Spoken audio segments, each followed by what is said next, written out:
Hello and welcome back to my channel. I am so excited that you're here. Just like before, I have to acknowledge the fact that last video I had 9 subscribers and now I have 12. Like, I'm so excited about this.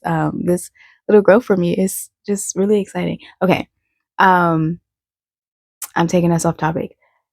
Here's the topic that I want to talk about for today. You have been wanting to understand intuition, or you've been looking to further your understanding around intuition so that you can receive it or be available to receive what your intuition is telling you. This is the video for you, and I promise it is not anything that you have heard before. I promise you, by the end of this video, you're going to have a whole different understanding about intuition. So, without further ado, let's get into it. So I find when looking up things around intuition, a lot of people tend to say it's an inner knowing, it's like a sixth sense. Sixth sense. Oh my God. Hold on. All right, I think I got it. It's a sixth sense. That's what I was trying to say there. Um, okay, sorry. But I find that that leads us to believe that it is very um like straight to the point. Like if I touch my hand, like the sense of touch, like that is definite. Like I know this is happening. Or if I'm looking at something, like I know that I am looking at something. So we tend to view that like intuition as it's very clear, like some of our other senses. Um and or that it's an inner knowing. So like if you know something to be true, then you think that it's clear. And I feel like this creates so much like resistance or so much uncertainty around intuition, and even further us from being able to trust it, because intuition is not binary.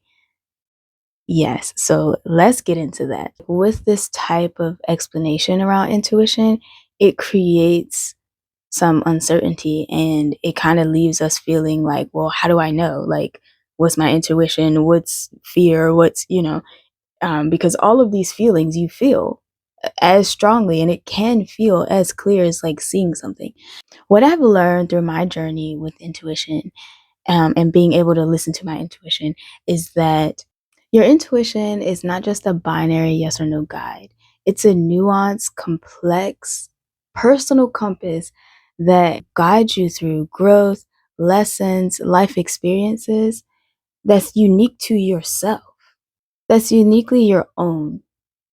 Your intuition tends to guide you in places that people don't always feel like are logical or safe, because it's pulling from your own personal life journey, your own inner emotional landscape, and your inner wisdom. And that looks different from person to person. So, what seems safe or logical to one person might not be the same for another person.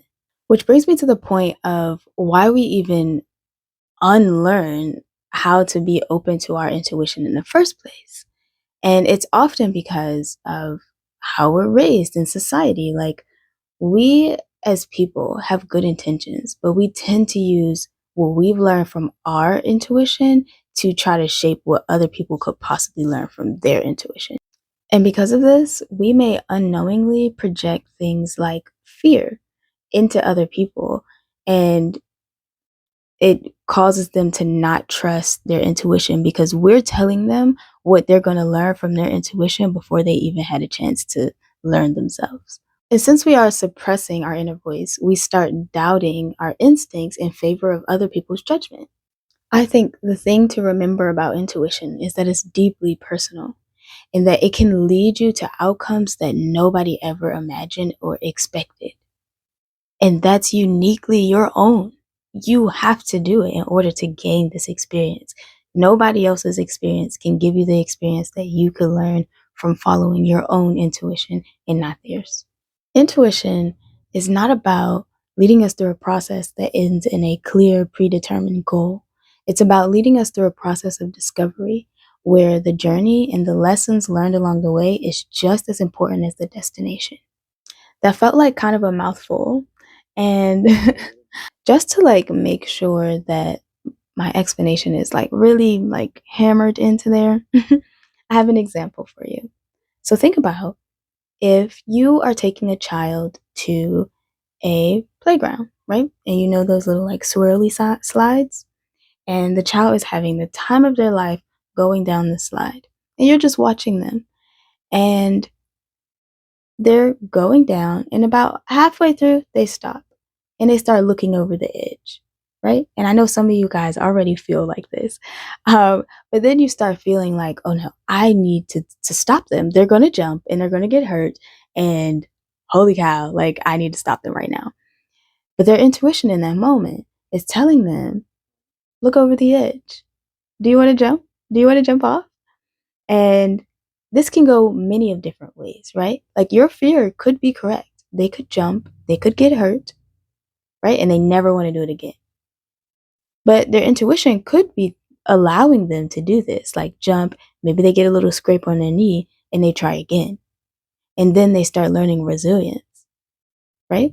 So then they learn throughout this experience that, yeah, I might do something that might end with me getting hurt or a little scruffed up. But scraped up, wow, that was, why would I say that? A little scraped up, but I survived and I can move forward and I learned what I learned from this experience. Or they can jump and they can land on their feet and they can realize, like, wow, I really like doing this. I really enjoy jumping off of something high. And over time, maybe they get into rock climbing or they have a love for parkour. You know what I mean? Like, these little experiences like this can shape someone's entire life. And just because when we were younger, or we have seen that someone jumped off and they broke their arm or something like that, that we have to stop the child or shelter the child from having their own experience. And their intuition can be telling them to do this for an entirely different reason. Now, I'm not saying don't have safety with your children. I'm just using this as a small example to show that, you know, small decisions can shape things in our lives. But of course, practice safety with your children. You know what, you know, don't let them jump off of the highest, like 3-story building trying to follow their intuition. Um, my point is, though, when we don't allow ourselves to have our own experiences, we can't learn our own lessons because we're trying to avoid hardships through other people's lessons. And that does not serve us because sometimes we have to have the same lesson. And maybe we learn different things from the exact same lesson. Or maybe we learn things entirely different. But your intuition is always speaking to you. And there is nothing that anybody else in this physical world can say to you that you can't learn from your intuition, or that you shouldn't learn from your intuition. So I hope all of this makes sense. Definitely let me know your experiences with intuition, or if this explanation has helped, down in the comments below. But I just want to say thank you again for being here. Don't forget to like, comment, and subscribe. And I will see you in my next video. But while you're here,